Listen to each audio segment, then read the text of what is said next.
habla sobre la situación del país y el camino que propone para Bolivia. El que quiera hacer hidrocarburos, bien, hace hidrocarburos, pero tienes que dejar algo aquí a La Paz, hermano. Esta noche, por El Deber y todas sus plataformas.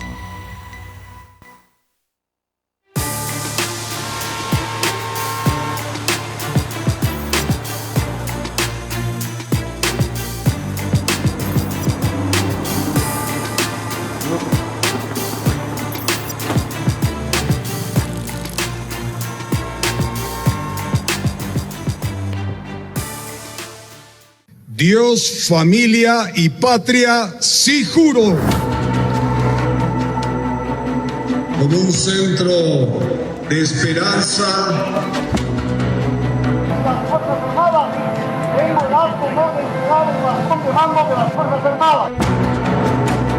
Juran por Dios, la patria, la constitución política del Estado, la sagrada memoria de nuestros héroes nacional de Bolivia.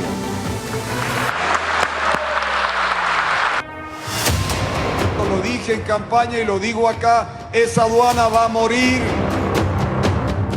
Este diálogo prospere y que vaya adelante para, como digo, generar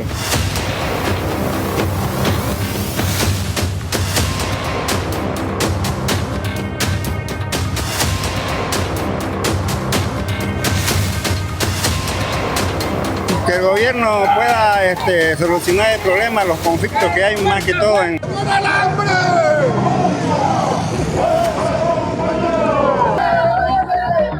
¿Cómo están, amigos del Deber? ¡A la policía!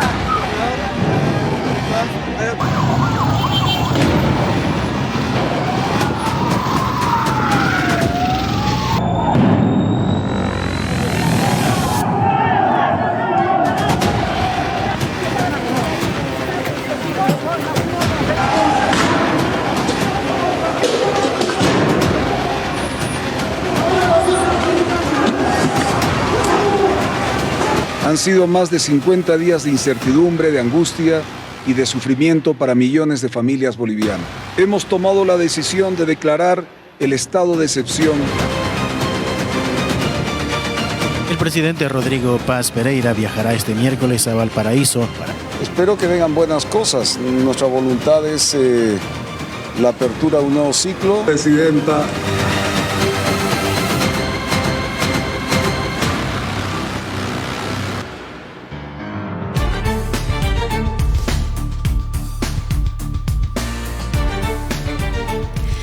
Ocho meses después de haber asumido la presidencia, Rodrigo Paz gobierna un país con grandes desafíos, en una situación económica compleja, con cuestionamientos a la justicia, con casos de corrupción, con el avance del crimen organizado. Esta es una edición, una entrega especial de Otra Noche con la presencia de Rodrigo Paz, presidente del Estado de Bolivia. Presidente, buenas noches. Gracias por acompañarnos y por venir a nuestro set aquí del Grupo El Deber. El agradecido soy yo, un cariño especial para ti, un cariño para todo el país. Gracias por la oportunidad y con gusto para las consultas que tengas. Muchas gracias. Comencemos con lo que acaba de ocurrir con la aprobación del presupuesto general del Estado reformulado. Se ha aprobado sin el 50-50 para las regiones, se ha aprobado con las empresas deficitarias que siguen estando contempladas dentro del presupuesto. Revisemos estos cuadros mientras nos va explicando qué es lo que se ha aprobado hoy en la Asamblea. El presupuesto general del Estado reformulado. El presupuesto que se ha aprobado hoy son 391.815 millones de bolivianos, más 7.472 millones de bolivianos adicionales a lo que teníamos antes. La reducción del déficit fiscal, 67.199 millones de bolivianos a 43.676 millones de bolivianos. Esto representa 23.523 millones de bolivianos de reducción del déficit fiscal. Presidente. Así es, parte de las soluciones y de ir cambiando el rumbo de la patria es aquello del gasto insulso. Hemos pasado de un déficit fiscal que tenía 67.000 millones de bolivianos media, hemos reducido más del 30% a 43.000 millones. hemos generado, y si sigues en el cuadro, un aumento para el tema que es educación, salud. Vamos al siguiente cuadro porque tenemos desglosado. Se establece algo que me gustaría corregir a lo que has dicho con todo el respeto. Las empresas estatales tienen un proceso de cerramiento porque hay algunas empresas estatales que son creadas por ley y es con el Parlamento, mediante ley, que tienes que cerrarlas. Entiendo, entonces pero tiene un proceso. Pero las empresas estatales, estas que son deficitarias, continúan contempladas en este presupuesto reducción aprobado. De aportes de capital y gasto de empresas públicas, si te das cuenta ahí, 3.500 millones y abajo 7.400 y un poco más millones. Estamos hablando de cerca de 10.000 millones, que son empresas que si bien están constituidas, porque hay que entender, están constituidas por ley, hay empresas que nacieron por ley, pues resulta que con el trabajo, y en esto quiero felicitar la madurez del Parlamento Nacional, que más allá de lineamientos políticos de algunos, han entendido de que el proceso de construcción y de estos 20 años, de cambiar estos últimos 20 años de régimen que se dio en Bolivia, es paso a paso, pero que tiene que ser con pasos sólidos. El presupuesto general del Estado significa la liquidez en el corto plazo de este tiempo corto. Presidente. Pero el cambio de 50-50, la construcción de ese nuevo Estado que sea de utilidad para todos los bolivianos, pasa por desestructurar un Estado centralista, pero no te olvides que el Estado tranca no solo es el gobierno central, son gobernaciones, son municipios que fueron creadas a la estructura de estos últimos 20 años y que se tiene que cambiar en todos los niveles. Ahora empezamos nosotros con un 30% de reducción de los recursos para que podamos acompañar también después a las gobernaciones y alcaldías. Para ir puntualizando, es decir que se ha comenzado con ambos procesos. Por un lado, el cierre de las empresas deficitarias, ¿cuánto tiempo puede tomar ese proceso y en cuánto tiempo podríamos estar ya con la primera empresa o un grupo de empresas cerradas por deficitarias, por un lado? Y por otro lado, ¿se podría decir que ya se ha iniciado también el proceso para consolidar el 50-50? Bueno, si se entiende que cortaste el grifo de esos recursos para que esas empresas no funcionen, el proceso en sí ya está empezando el cierre, solo que hay pasos administrativos que tienes que llevar adelante. Segundo aspecto, el 50-50 es un deseo de fondo, profundo, de transformación de este Estado tranca. Esto no es esto es un proceso de debate que hemos tenido en su momento en la propia campaña electoral, y es desestructurar este Estado construido a través de una organización política que generó un gobierno, se apoderó de un Estado y generó un comportamiento social del cual hoy día, con más de 60.000 millones de dólares que tuviste del gas, no por los 20 años, porque la ley 3058 la firmó un gran cruceño que es don Ormando Bacadíes. Esa norma vino de antes, mucho antes del 2005, que naciera el gobierno de los 20 años de régimen. Hereda 60.000 millones en el desarrollo hidrocarburífero del país, con una ley nueva, con mercados abiertos, Argentina, Brasil, con gasoductos construidos con reservorios constatados. Luego de 20 años no tenemos nada de eso, salvo el mercado del Brasil, pero sobre todo la reconstrucción de la economía nacional. Lo que ha hecho el Parlamento ayer en senadores y lo que hizo en diputados es una madurez política extraordinaria y es darle al Parlamento un nuevo formato donde realmente la representación cruceña junto a la pandina o la tarijeña o la paceña discuten sobre temáticas de interés. Esto en el corto plazo. En el mediano y largo plazo, las reformas de leyes que hay que hacer para cerrar algunas empresas que han sido constituidas por ley y la construcción del 50-50, el día 5 de agosto estaremos con los gobernadores. Esa construcción es mucho más grande que repartirnos unos cuantos recursos, porque entre pobres, ¿qué nos vamos a repartir, Sisi? Presidente, ¿qué es lo que les va a decir a los gobernadores en la reunión a la cual usted los ha invitado para este 5 de agosto en Sucre? Primero, la colaboración absoluta para salir adelante. Yo he sido alcalde. Yo he sufrido lo que ha sido reducir las autonomías a la mínima expresión. ¿El centralismo se ve diferente desde una alcaldía o desde el cargo de alcalde a presidente? Yo voy a acabar con el centralismo, pero lo vamos a hacer de forma ordenada, porque si paso una burocracia, paso un sentido de la corrupción que hay en el Estado central, pasa un déficit y pasa una serie de vicios que tiene el Estado central a gobernaciones y alcaldías, en que hemos cambiado. Entonces el cambio es estructural. El Estado tranca está en el gobierno, en el Estado central, está en las gobernaciones, está en las alcaldías. Entonces el cambio es estructural. El 5 de agosto iniciamos un proceso transparente, abierto. Los principales aliados que yo quiero tener son gobernadores y alcaldes, porque con ellos vamos a construir de qué manera somos más eficientes para que haya salud, haya educación, haya un mejor servicio del Estado en sus diferentes niveles, porque los municipios y gobernaciones parecieran que no son parte del Estado nacional, son parte de la estructura que hay que transformar. ¿Y se va a considerar la propuesta que tienen los gobernadores de comenzar por redistribuir parte de los impuestos? Es decir, esto va a ser considerado porque ya nomás tiene que empezar el tratamiento del próximo presupuesto. Tenemos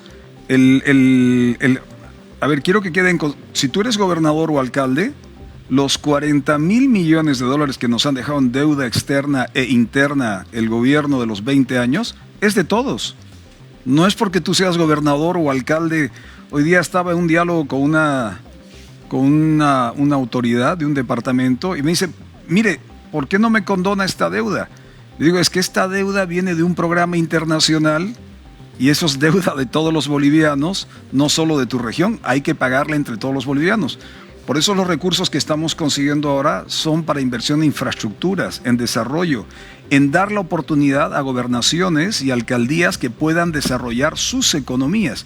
Y eso conlleva, a tu pregunta, conlleva un recambio en toda la visión impositiva, en toda la visión de cómo organizamos el Estado, haciendo Estado desde las regiones. Presidente, es decir que el presupuesto ya 2027 va a considerar el 50-50 y va a considerar ya el cierre de las empresas estatales. ¿Nos podría dar tiempo? Son dos cosas diferentes, ¿no? Sí, son diferentes. Las empresas estatales son aquello que consideraron que el Estado era la locomotora del país. La locomotora del país es el boliviano y la boliviana.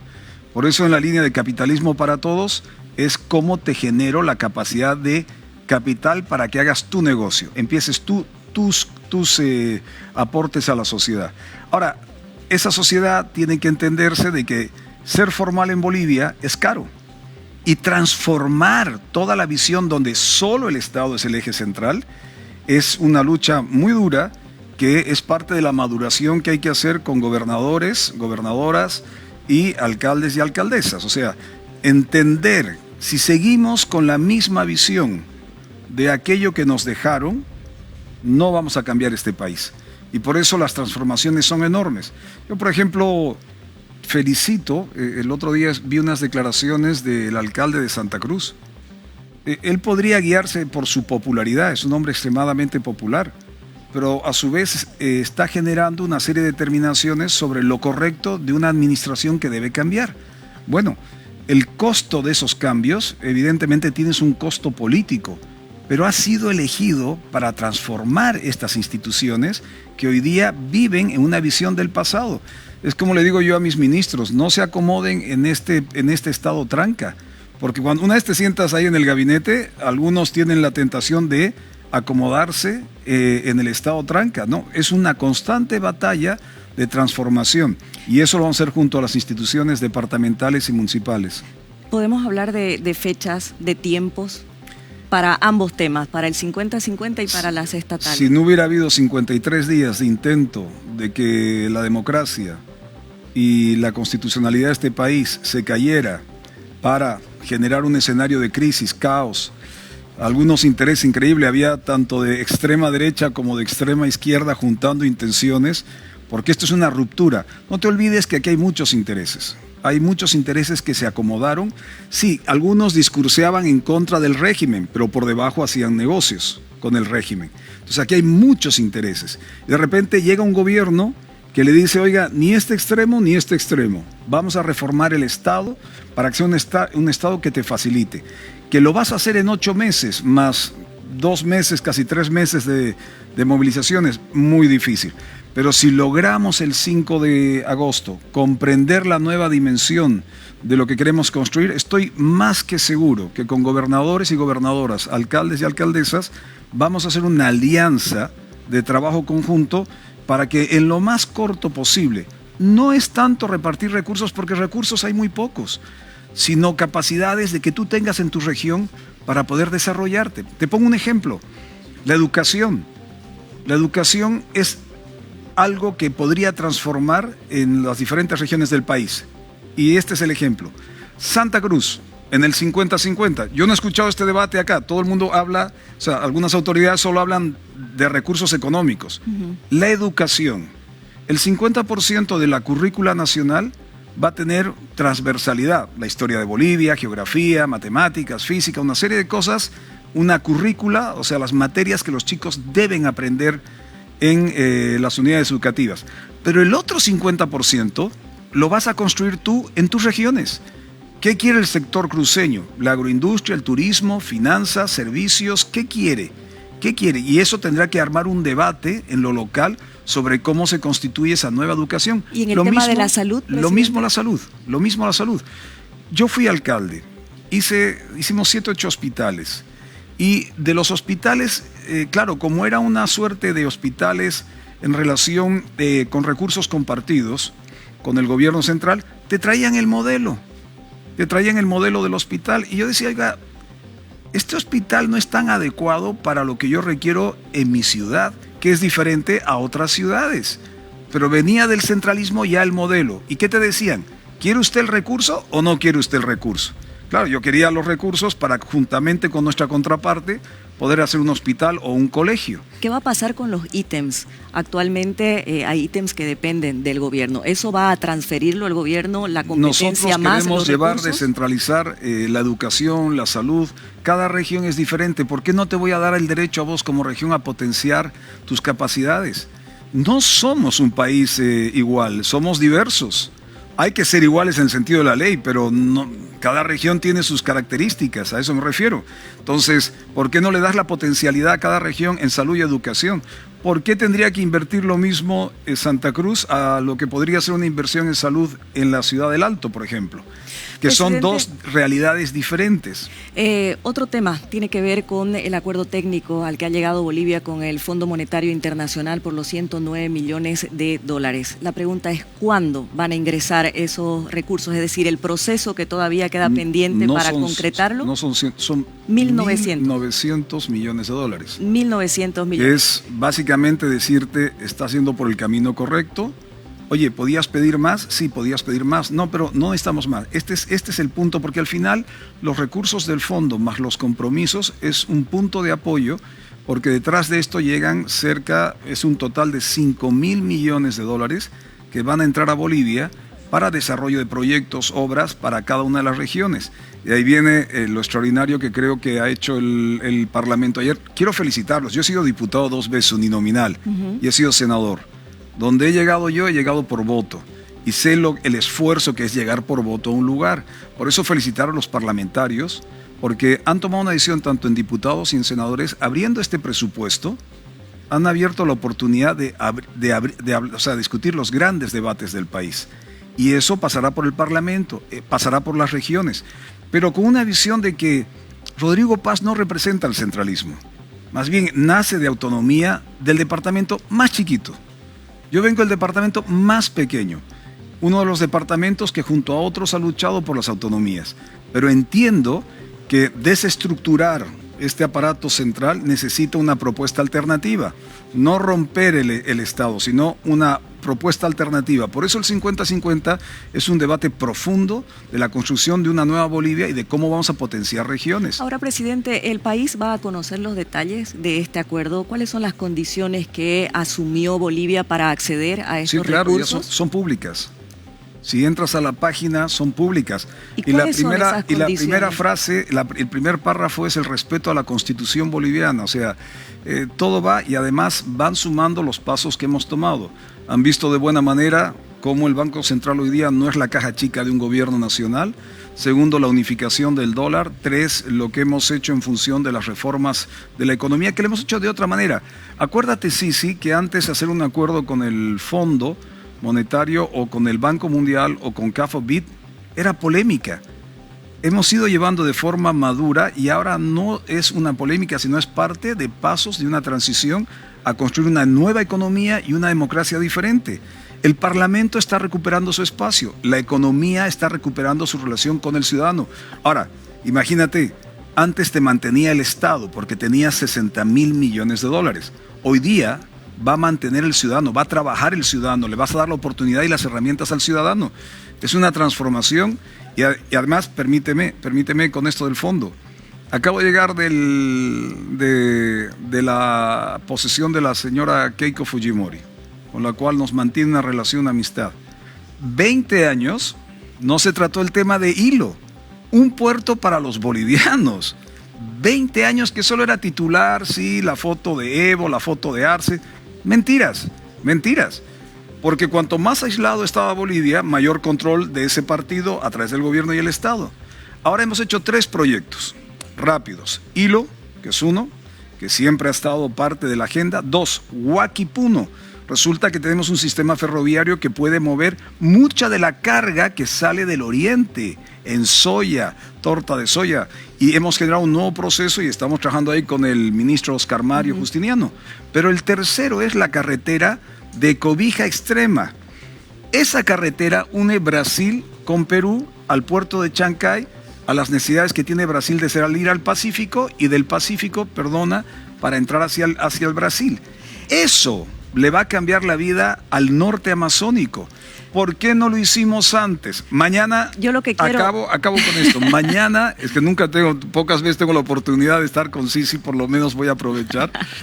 Mañana, hoy día ya hay en San Ignacio, hoy, acá en el oriente, más de 10 aeronaves de empresarios y mañana va a llegar una buena cantidad de otros empresarios que quieren venir a invertir a Bolivia, quieren saber las ventajas. Esto no se daba antes. Usted va a estar mañana en San Ignacio de Velasco. Vamos a ir a San Ignacio. Se va a reunir con empresarios bolivianos y brasileños. Y de otras naciones, están llegando también de otros países. Pero no quiero que se me vaya este tema porque es muy sensible y afecta a la ciudadanía y tiene que ver con la cotización del dólar.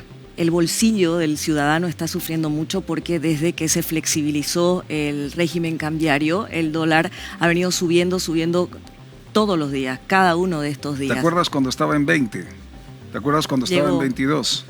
Cuando estaba en 14, en 17, ¿sí?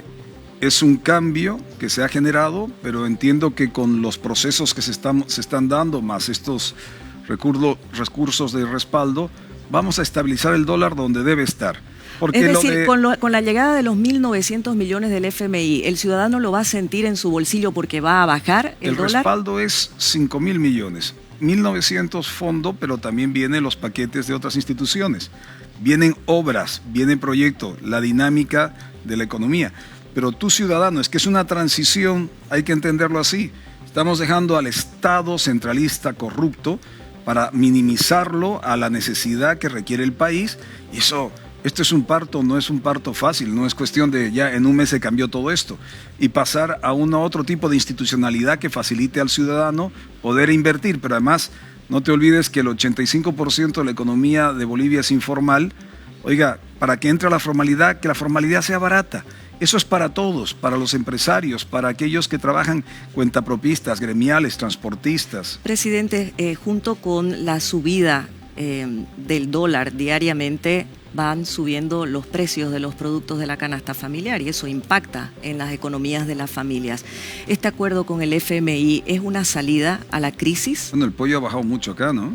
El pollo ha subido, ya está por encima de los 20 bolivianos y estaba en 12 y 15. Pero bajó y ahora se está estabilizando en un precio porque hemos tenido un problema, no te olvides, O sea, la subida de precios no es por el dólar. Nos han bloqueado 53 días, no es poca cosa y mucha de esa producción no ha podido salir o no ha podido llegar a los mercados. No te olvides que yo no sabía este dato. La ciudad del Alto había sido la ciudad de mayor consumo de pollo en Sudamérica. Y claro, no llegaban los productos, pero también ha despertado ahora una necesidad de ampliación de vías. Esa carretera Cobija Extrema en Pando es parte de una conducción para llegar al puente Guayaramerín-Guajaramerín y también hacer una nueva conexión con Santa Cruz. para darle todo un proceso de movimiento económico diferente. Nos hemos dado cuenta que tenemos que diversificar nuestras comunicaciones, tenemos que diversificar nuestros mercados y a su vez también diversificar nuestro concepto de consumo. Entonces, es un aprendizaje, estamos creo que en el camino correcto, pero no deja de ser un aprendizaje. ¿Este acuerdo con el FMI es el inicio de la salida a la crisis, de la crisis? Mira, yo más que crisis, este año es el año de ordenar la casa. Y como todo ordenar la casa, supongo que en algún momento habrás tenido que ordenar tu casa, yo tengo que ordenar mi casa y decir, bueno, señores, este es el presupuesto, sobre esto vamos a marchar. La educación se mantiene, por ejemplo, se ha aumentado ahora dentro del presupuesto, hemos aumentado para hacer un récord, 2.300 ítems en educación, 3.000 ítems en educación y 2.300 en salud. En total son 5.300. O sea que estamos, aún en este momento complicado, no estamos dejando de apostar por salud y educación. Y Dios mediante, con el 50-50, tú vas a tener esos recursos, pero la capacidad de definir en tu región cómo quieres que se eduquen tus chicos, hacia dónde van. Te vuelvo a decir, si Santa Cruz tiene aptitudes para ciertas temáticas, Santa Cruz decide, Potosí decide, Pando decide, Tarija decide. Entonces es un cambio de estructuración. No vas a ir a preguntar a La Paz, vas a decidir en tu región. Eso tiene un proceso. Nadie al nacer nace caminando. Este es un proceso de construcción y con, espero, los nuevos liderazgos que se han dado en gobernaciones y alcaldías, generar estos consensos, porque esta es una oportunidad. Si no logramos cambiar ahora, y por una lógica de oportunismo o miseria política, quieren cambiar ese momento, vamos a volver a los 20 años del pasado. Sí, bueno, presidente, después le voy a preguntar sobre los cuestionamientos que hay sobre la velocidad con la que se están tomando las decisiones en el gobierno, pero quiero volver al tema que usted mencionaba de los 53 días. Estamos con un estado de excepción vigente. Faltan 2 meses para que se cumpla. ¿Cuál es la evaluación que hace hasta hoy? Yo creo que Bolivia ha demostrado un poder que nunca se había aplicado antes. El poder del diálogo venció al narcoterrorismo, a los recursos ilícitos, venció a aquellos que querían volver al viejo estado porque a través de la corrupción y el contrabando lograban beneficios.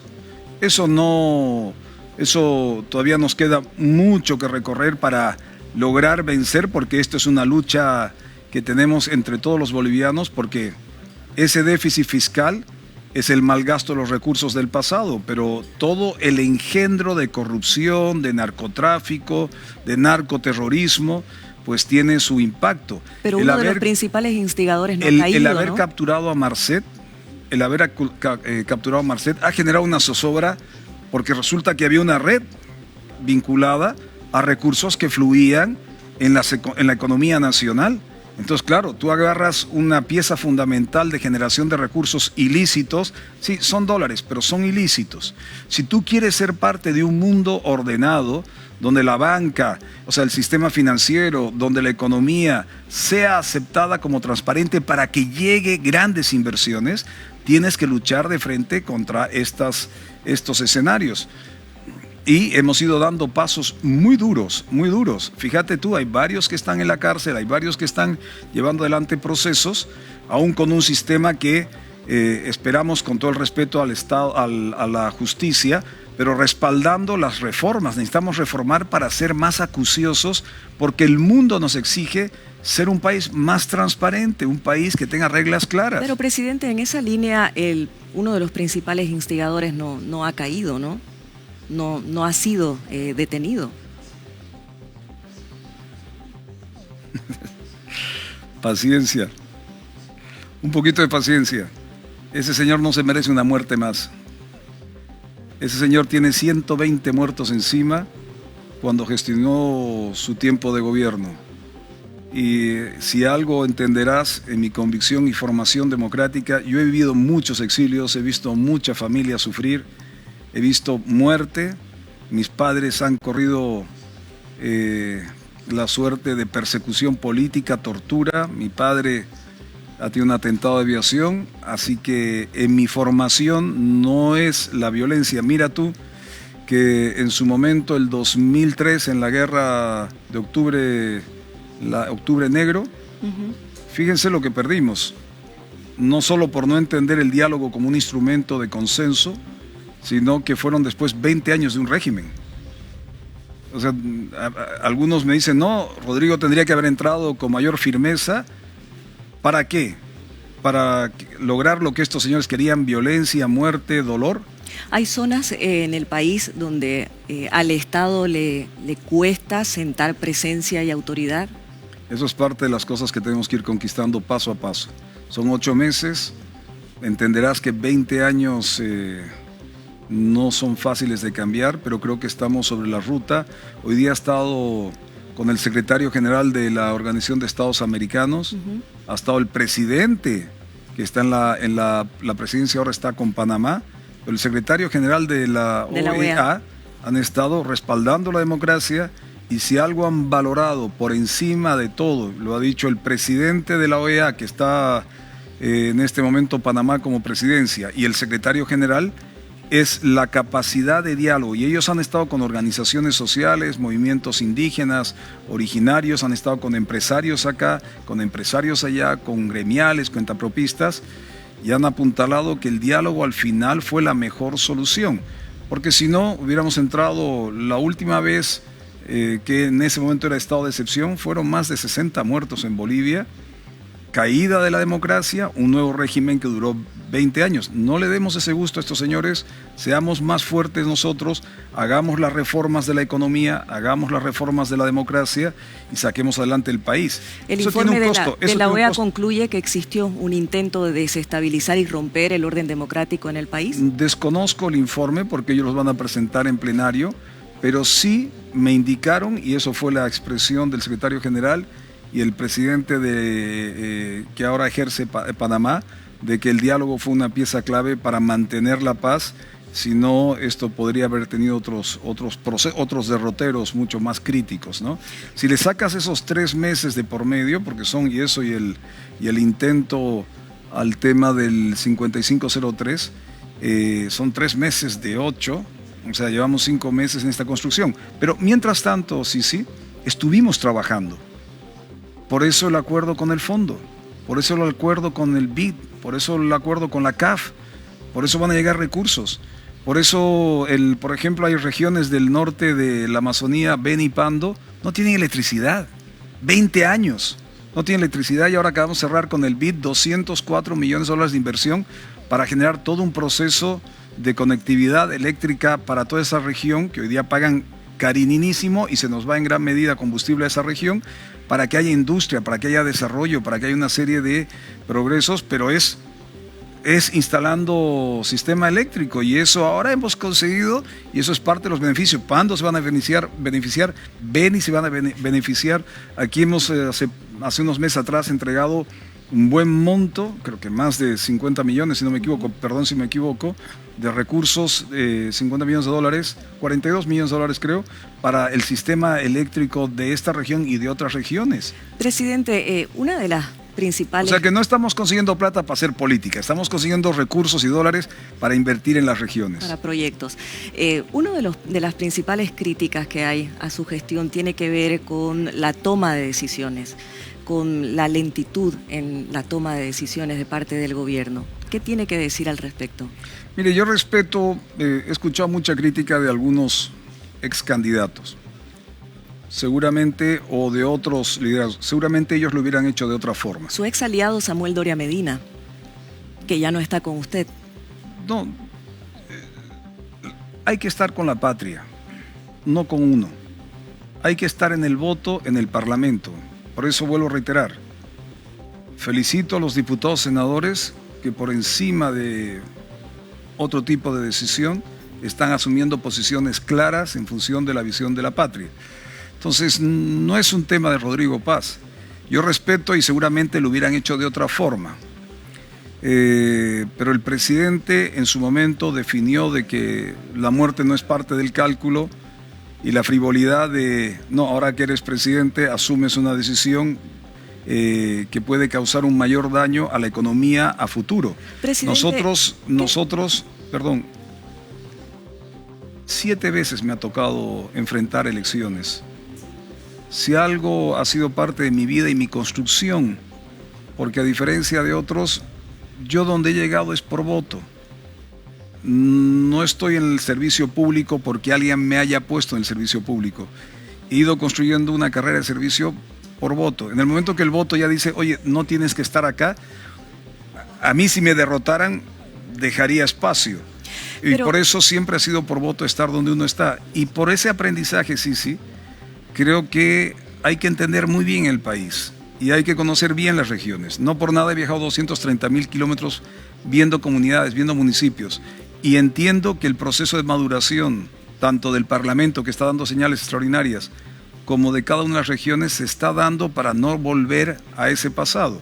Y eso se construye paso a paso. Uno de los argumentos de Samuel Doria Medina cuando anunció que pasaba a ser parte de la oposición constructiva, dijo él, es que el gobierno era muy lento para tomar decisiones y había muchos hechos de corrupción en el gobierno. ¿Cómo fue esa relación con Samuel Doria Medina? Él dice que conversó muchas veces con usted, que le planteó algunos temas que estaban ocurriendo vinculados también a corrupción y que usted no lo consideró, no los tomó en cuenta.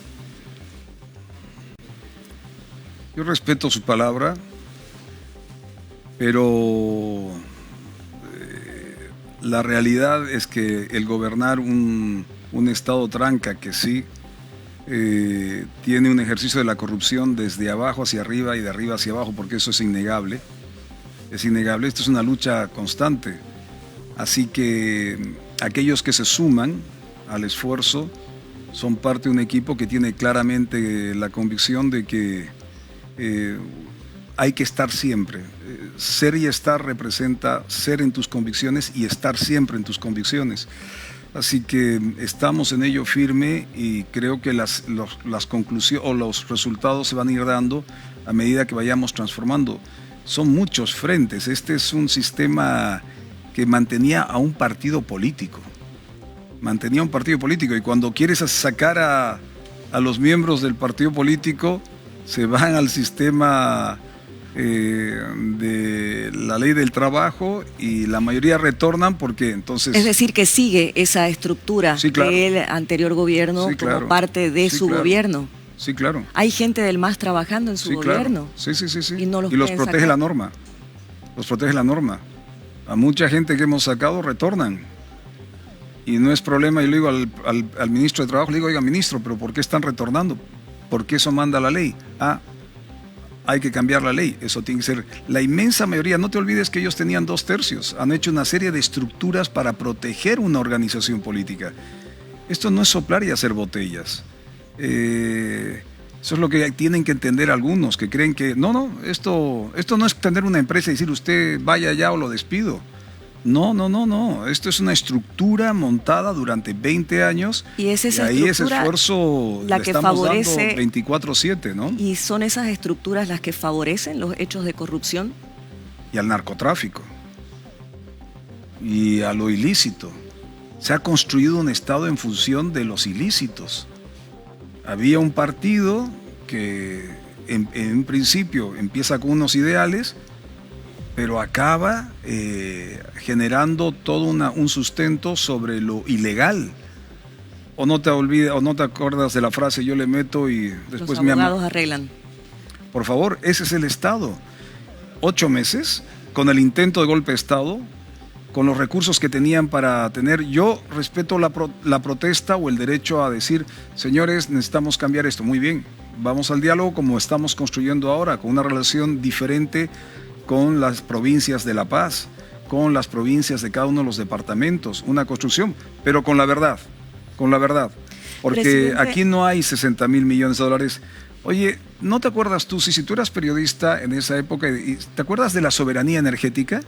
Famosa frase, soberanía energética, mar de gas. ¿Dónde el mar de gas? ¿Dónde está la soberanía energética? Tenemos que estar comprando combustible Y ahora con las condiciones de orden mundial, que el combustible está por los cielos y nosotros ayudando a la inmensa mayoría de los bolivianos para mantener los precios que sean asequibles, claro, pero siempre hay vivos que por ahí van y sacan ventajas. A propósito de eso, presidente, YPFB es un foco de corrupción. Soberanía energética, ¿dónde está la soberanía energética? No hay soberanía energética. Tendríamos que estar produciendo diésel y gasolina. YPFB, como otras instituciones, se tienen que reformar.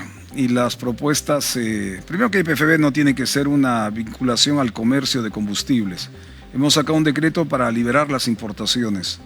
Y sigue habiendo trabas. Y yo cuando hablo con sectores que quieren importar, dígame dónde está, por favor, avíseme, porque tenemos que cambiar esta realidad. Y todos los días de Dios estoy detrás de aquellos que, más allá de la condición, porque hay gente muy buena que está intentando cambiar, pero la base, el sustento del proceso es muy difícil, son 20 años. A propósito, uno de los sectores estratégicos del país, los productores agropecuarios, están reclamando por el abastecimiento de diésel.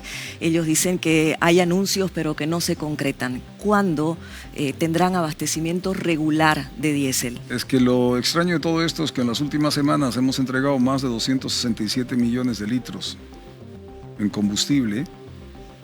¿Y dónde están? Y yo creo que hay algunos vivos, sobre todo el diésel. La gasolina está regular, se tiene algún problema. Y claro, tú dices, ¿por qué está faltando si estamos entregando las cantidades que se requieren? Entonces yo creo que hay que asincerar. Como esta palabra no existe, pero la dicen en el pueblo, para mí existe, asincerar. Tenemos que asincerar qué se está haciendo con el diésel. Evidentemente estamos generando con algunas instancias que regulan el mercado para sincerar qué está pasando, porque estamos entregando la cantidad que se requiere. Sin embargo, sobre todo con el diésel, mira tú qué coincidencia, gasolina es muy difícil de contrabandear, porque tiene riesgos, por su voltanaje es difícil, pero diésel no, y es el diésel el problema, no la gasolina. Entonces, ¿pero quiénes estarían desviando el diésel que tiene que llegar a la ciudadanía? ¿Son personas dentro de la estructura de YPFB o externos? Hay que sincerar todo esto y vas a tener noticias de esto porque evidentemente no se dice públicamente todo lo que se está investigando, porque hay cadenas de corrupción, hay espacios y cadenas de contrabando, y eso entiendo que en cada una de las instancias están llevando adelante este proceso. Pero lo que sí, se entrega las cantidades, pero sin embargo falta. Entonces, algo no está bien, no solo en YPFB, algo no está bien en toda la cadena. Presidente, ¿y cómo observa usted la actuación de la justicia? Hay un exministro, el exministro de hidrocarburos, que entiendo que es su amigo, también está prendido por este tema. Y lo que se ve en la justicia es celeridad para unos procesos y mucha lentitud para otros. ¿Cómo observa usted? Yo me sumo a tus palabras. Yo conozco ya como punto aparte. En lo personal, el señor Medinaceli es un profesional reconocido en todo el mundo, una vida intachable. Sin embargo, está cumpliendo ante la ley, pero creo que en líneas generales lo que tú has dicho es una valoración de muchos. En algunos temas se acelera, en otros parece que no hay la misma energía. Hablemos de los 189 kilos de oro que pretendían ser sacados a Dubái con muchas irregularidades. ¿Qué sabe usted sobre el avance de estas investigaciones de las cuales se conoce muy poco? Hay un solo aprehendido y no hay acceso a información sobre cómo está avanzando. Bueno, eso será el sistema de investigación. Entenderás que yo no participo de eso, pero felicito a la policía y a aquellos que han cumplido con la norma, ¿no? ¿Qué pasa si no te hubieras enterado?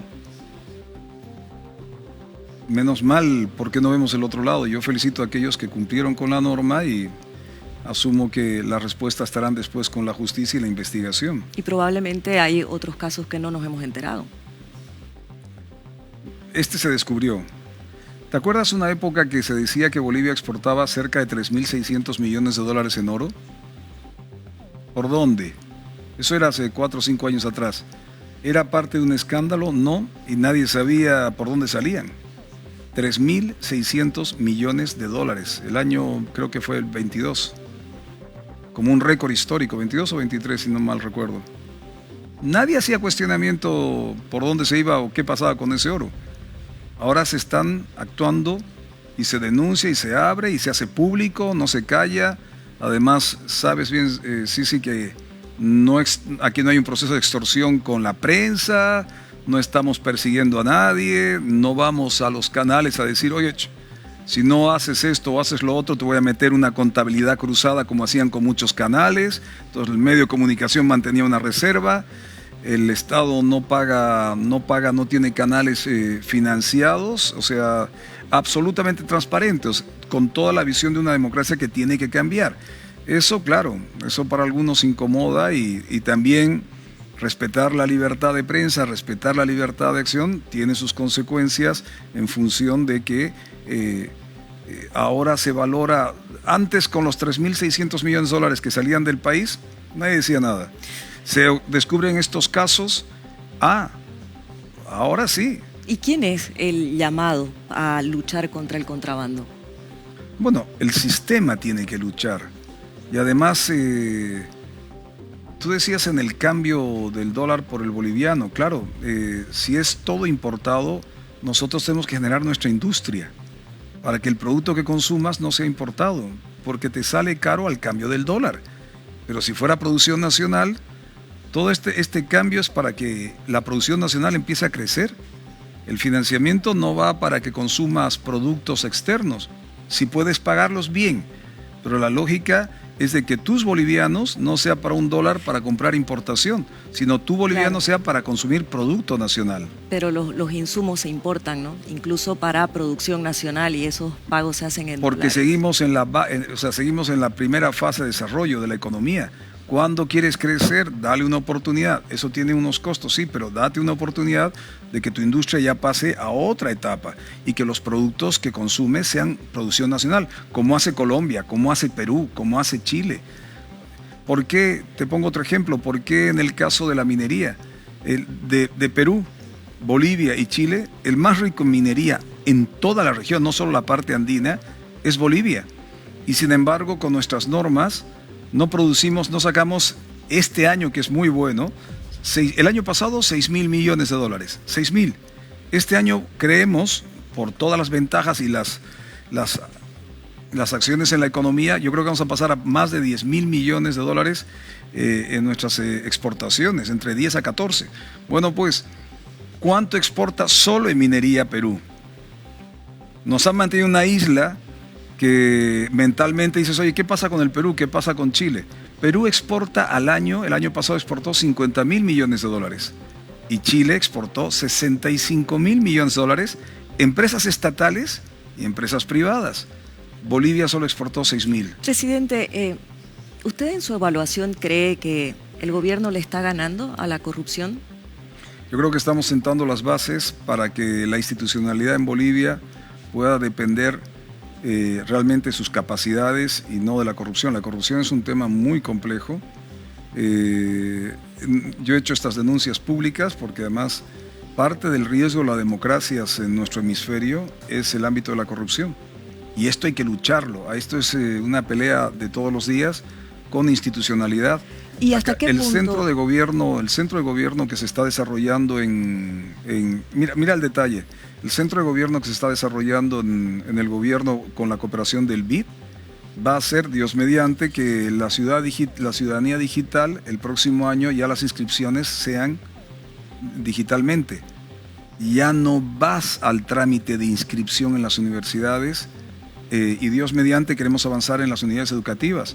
Ya no hay ese trámite de si me aceptan o no me aceptan con la intermediación de alguien que te puede pedir un favor, un favor en el sentido de recursos económicos. Oiga, le acelero esto.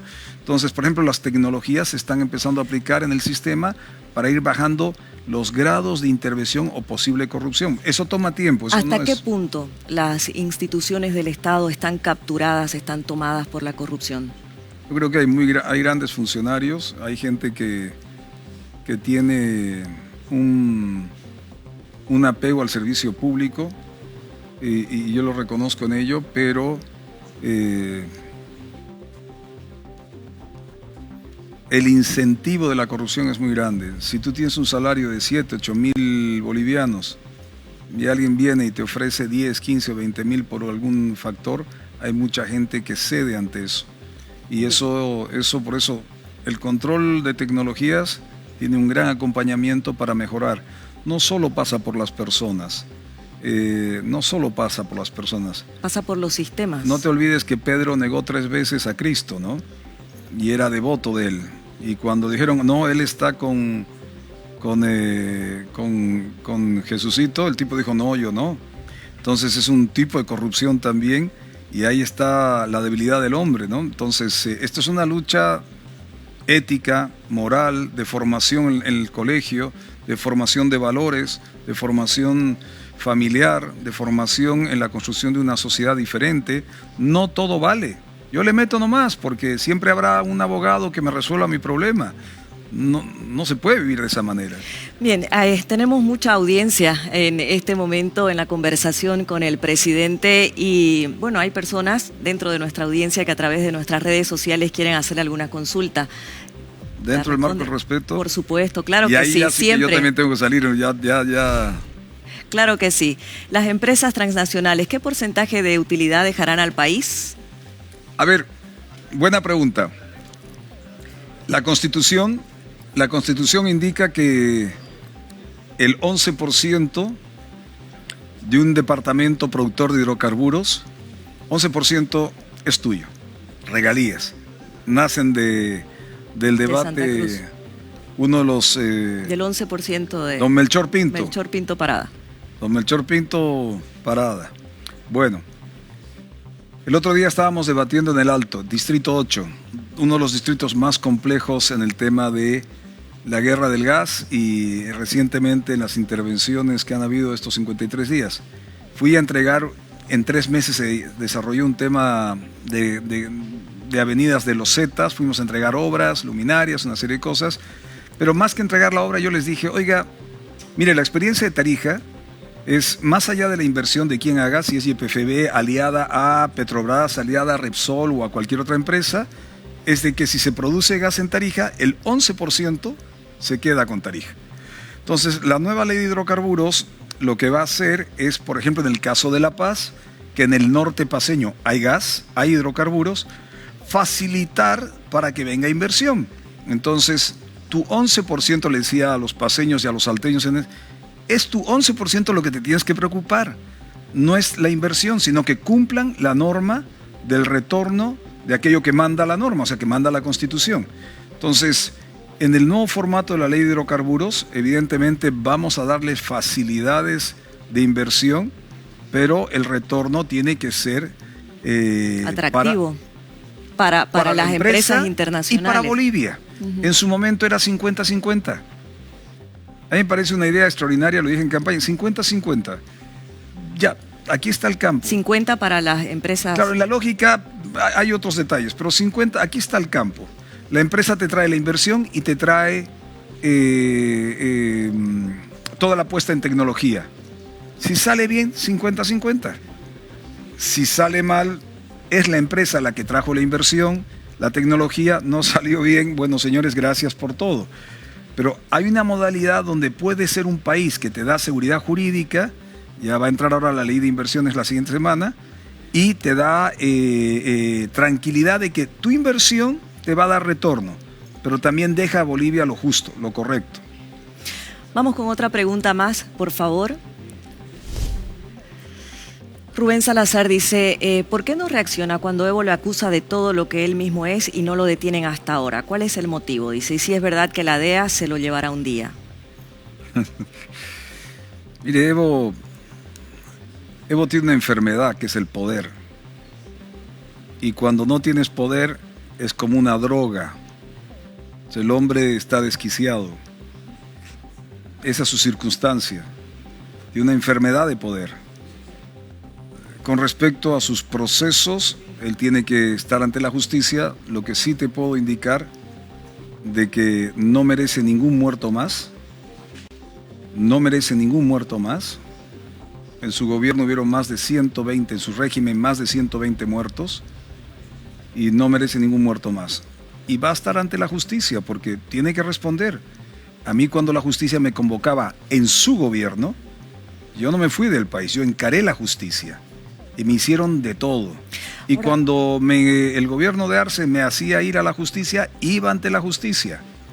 Aquí el verdadero compromiso democrático es responder ante el pueblo si la justicia, que tenemos que evidentemente mejorar entre todos, pero si la justicia te convoca, es estar ante la justicia. Él va a llegar a la justicia, pero no con ningún muerto que merezca el accionar o la forma de accionar que tiene este señor. ¿Y qué se está haciendo, presidente, por la ola de violencia que se está viviendo? En los últimos días en San Matías, hace un par de horas, inclusive un policía muerto en esa ciudad. ¿Cuáles son las acciones para combatir el crimen organizado? Está actuando en ello. No te olvides que las acciones que estamos tomando toman reacciones. Creo que el anteaño pasado, no sé si era 25 o el 24, en Santa Cruz y en algunas regiones del oriente, 90 ejecuciones de representantes de cárteles o ilícitos vinculados al Brasil, ¿no? Y nadie decía nada. Nadie decía nada. Y aquí había gente que ibas a algún lugar donde la violencia en un local público ya no podías ni salir a la calle. Entonces estamos encarando con la mayor firmeza y esto es un... ¿Hay organizaciones del crimen organizado internacional que operan en Bolivia? Sí, claro. Pero además sí, lo sabemos. Esto está claro.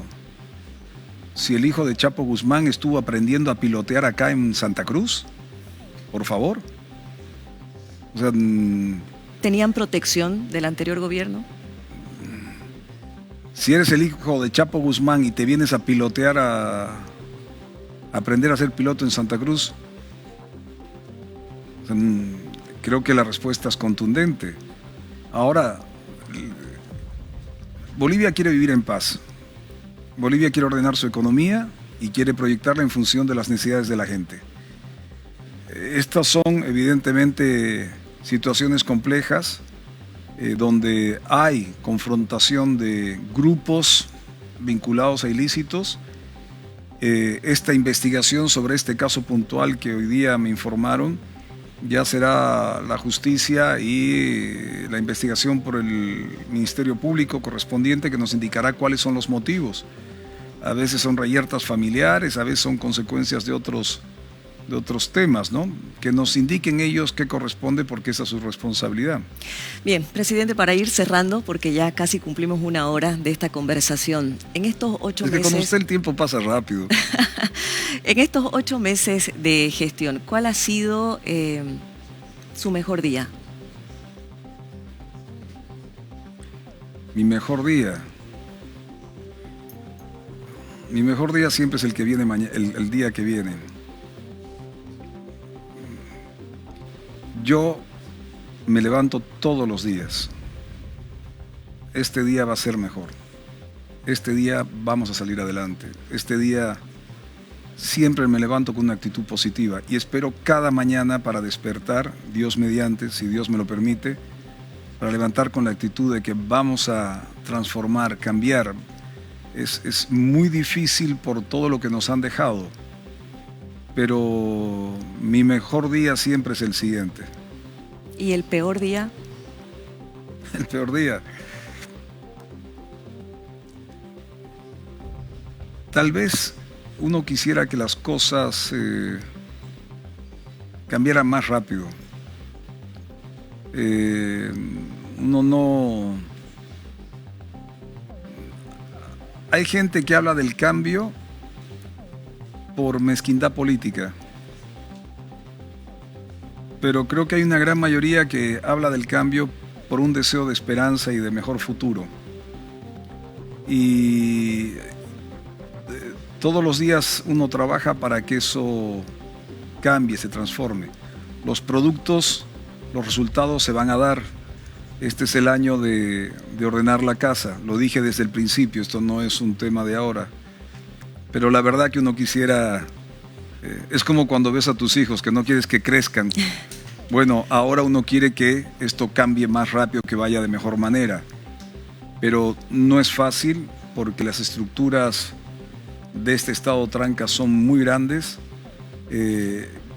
Pero esa esperanza de levantarme todos los días, ver a mi esposa, tener la actitud, vamos a salir adelante, vamos a cambiar este país, vamos a transformar sus instituciones, es, creo, una de las mayores felicidades. Por eso mi peor día no hay, es siempre un día positivo, un día de transformación. ¿Y cuál es la decisión que usted sabe que debe tomar para avanzar en este cambio que necesita Bolivia y que todavía no se ha animado a tomar?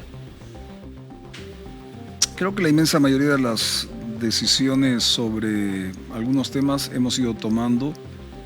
La gente, yo soy un hombre de fe, soy un hombre cristiano, pero entiendo que los que tienen que ir a la cárcel se van a la cárcel. Y por eso hay varios en la cárcel. Solo que son tantos los que tienen que irse a la cárcel por el daño que le han hecho al país que no sé si habrá cárceles para meter a todos, y para eso necesitamos un mejor sistema para poder juzgar y generar todos estos procesos. Cada decisión de cada día la tomo a conciencia en función de las necesidades junto a un gabinete. Hay hombres de todo el país en ese gabinete que representan diferentes miradas y expresiones y están haciendo un gran sacrificio porque es gente que tenía una vida cotidiana de familia, el fin de semana estaban tranquilos y ahora es 24/7, 7 días a la semana, 24 horas que estamos a la disposición del país. A propósito de su gabinete, ¿habrán cambios este 6 de agosto? Mire, el ejercicio de todos los hombres y mujeres que están en el gabinete están en la disposición de cumplir con la patria, que es lo más importante. Y si hubiera algún cambio como se dio en el pasado, sin traumas. ¿Te acuerdas que antes crisis de gabinete? Eso era pasada en el pasado. Esa era la vieja lógica de la política. Ahora son cambios. Es un cambio porque hay gente que se agota. Este es un trabajo muy duro, muy duro. Es un trabajo con mucha complejidad para la familia, especialmente para las mujeres. Es increíble, he invitado a muchas profesionales, pero la condición de la institucionalidad nos queda mucho por desarrollar, por ejemplo, Pero es que también es un alto riesgo, ¿no? Con la aprehensión del exministro Medinaceli, reconocido por su trayectoria profesional a nivel internacional, ahora está detenido. Entonces, claro, ¿qué profesional se va a animar a entrar no solo eso, en estas condiciones? No solo eso, sino qué profesional. Yo por eso lo de Medinaceli, bueno, es el sistema que tenemos y hay que respetarlo. Yo encaré ese sistema varias veces y sé que Mauricio con mucha dignidad va a estar ahí, un profesional a nivel mundial, reconocido a nivel mundial, pero además por el salario que recibes, con las responsabilidades que tienes. O sea, y no me quejo yo del salario, sino gente que podría estar ganando 10, 15 veces más lo que recibes en esta instancia. Realmente los profesionales bolivianos y los servidores con los que yo me encuentro, que lo hacen de forma transparente, todos mis respetos y agradecido, porque si no fuera por ellos, realmente esto sería mucho más difícil. Bien, vamos cerrando de verdad. Quiero ponerle una imagen para que usted pueda ver y me la pueda comentar a ver si recuerda este momento. ¿Quiénes aparecen ahí?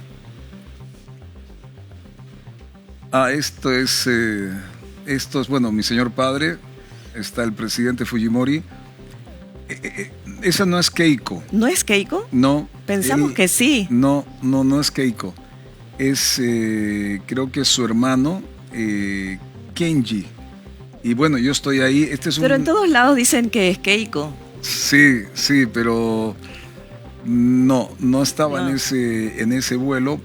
Y recuerdo esa anécdota. En la imagen Fujimori, nos subimos al helicóptero. Esto es en Bolivia, en una hacienda donde se genera el acuerdo de Hilo. Se lo hizo en un hermetismo total porque no se podía hacer público. El acuerdo de Hilo era una salida que no se aprovechó por por estupidez política posteriormente, porque claro, como era el acuerdo de Jaime Paz con Fujimori, no hay que darle mérito a Jaime Paz, es el país el que gana. Y en ese acuerdo fue en Bolivia y sobrevolamos, si no mal recuerdo, el Madre de Dios, y Fujimori, estábamos ahí sentados, Fujimori se puso ese era un de estos helicópteros que están aquí en Trompillo, que nos han dejado, ni uno funciona, ni un repuesto, nada, o sea, ahí están todos parados, y son de un sistema de seguridad muy ágil porque son militares, entonces son para subir y bajar del helicóptero con facilidad. De hecho, está una ametralladora. Entonces, el Fujimori, no sé si sale ahí en la imagen, hizo 2-3 nudos en el cinturón de seguridad del presidente Fujimori. Y yo dije, como esta cosa se vaya abajo, este señor no sale. Porque me sorprendió, hizo ahí, no sé si ahí se estaba ve usted jovencito, 22 años. ¿22 años tenía? Ahí estaría yo de unos 19 años, una cosa así, sí, 19 o 20 años. Sí, bueno, más o menos. Queríamos mostrarle eso porque, mire, cosas del destino. Eso que no andaba yo en... Usted presidente, hijo de un expresidente, Keiko presidenta, hija también de un expresidente. Ahí está lo que usted menciona, el doble nudo que le hizo al cinturón de seguridad del presidente Fujimori. Bueno, presidente, quiero terminar con una pregunta que incluyen dos. Usted ha llegado después de 20 años de 2 décadas del MAS en el gobierno prometiendo cambiar este Estado. ¿Qué tendría que haber cambiado cuando usted termine su gestión para decir cumplí con esta mi promesa? ¿Y qué significaría, qué sería para usted fracasar? Bueno, no... Desconozco la palabra fracaso. No está en mi vocabulario. Puedo entender no llegar al objetivo y generar otra forma. La palabra ahora que está tan de moda, la resiliencia, ¿no? Readaptar y entender. Cuando empezó este proceso de los 53 días, varias autoridades me dijeron, mete bala, metele mano dura, varios líderes. Y yo entendía y les dije, creo que hay que madurar un proceso de entendimiento porque si no es darle una victoria fácil a aquellos como Evo y otros que querían que se descomponga la democracia. Esta democracia, el intento fue no solo que se caiga un presidente, sino iban después por el vicepresidente y por el parlamento. Eso ya lo hicieron en el 2005. O sea, es un proceso calculado para que se caiga el sistema, no se caiga un gobierno. Y algunos creen que con eso iban a ganar un tema de adelantar elecciones. No. El proceso es derrumbar el sistema y por ende generar un nuevo escenario democrático, un nuevo escenario donde se encauce un proceso de elecciones diferente. Eso se hizo el 2003, imagínense. Fue un presidente, fue el vicepresidente, después no permitieron que Ormando Vaca Díaz fuera presidente, después venía Mario Cosío, que era presidente de diputados, y después como salida fue Belcé. Y cambia todo un sistema. Bueno, eso se intentó ahora, solo que creo que Bolivia ya acabó un ciclo, y lo que corresponde ahora es construir el nuevo ciclo. El esfuerzo que vamos a hacer es dejar las bases del nuevo futuro de la patria. Asumo con un Estado encaminado solo para generar el servicio necesario, la presencia necesaria y donde el ciudadano o la ciudadana tiene el mayor empuje para que pueda desarrollar sus capacidades. Algo que voy a apostar pero a fondo es profundizar las autonomías, que será parte de un proceso. Yo creo que en los siguientes años Bolivia se va a encaminar al federalismo, pero hay que hacerlo de forma ordenada. No puedes... Tienes 1 año, tienes 2, tienes 3 años, 4, no pasas de 1 año a 10 años. Hay que hacerlo de forma ordenada. Entonces, creo que esa Bolivia va a estar encaminada y creo que tanto en la economía, en la profundización de la democracia, de las autonomías y la descentralización y en la derrota del Estado tranca, creo que vamos a contribuir todos. Así que, palabra fracaso no es parte del vocabulario. El lograr los objetivos es tiempo y es metodología. Y con eso es firmeza, es seguridad de lo que vas a hacer, y eso es lo que estamos construyendo. Bien, presidente, muchas gracias. Gracias. Por su tiempo, hemos conversado más de 1 hora y de verdad muy agradecidos de tenerlos en nuestro sede y que esté en Santa Cruz, que le vaya muy bien mañana en San Ignacio. Sí, yo quiero agradecerle a la gente que nos está viendo, gracias de corazón. Sé que los tiempos no son fáciles, pero hay que tener fe y esperanza, porque quitarnos estos 20 años de encima tiene un peso enorme, y en cada giro uno ve las trampas que nos han dejado y cómo han construido un Estado para proteger un grupo de poder. Eso es lo que estamos intentando cambiar. Hemos tenido una prueba muy fuerte todos los bolivianos con estos 53 días. La paciencia patriótica estuvo por encima de todo. Si no, hoy día seguiríamos en conflictos, en confrontación. Tendríamos un proceso de estancamiento del país extraordinario. Si no hubiera sido 53 días, sí, íbamos a estar con crecimiento positivo, aunque chiquito pero positivo, después de lo que nos dejaron. Aún yo tengo fe, Se puede revertir. Y todas las señales internacionales, están indicando estamos en el camino correcto.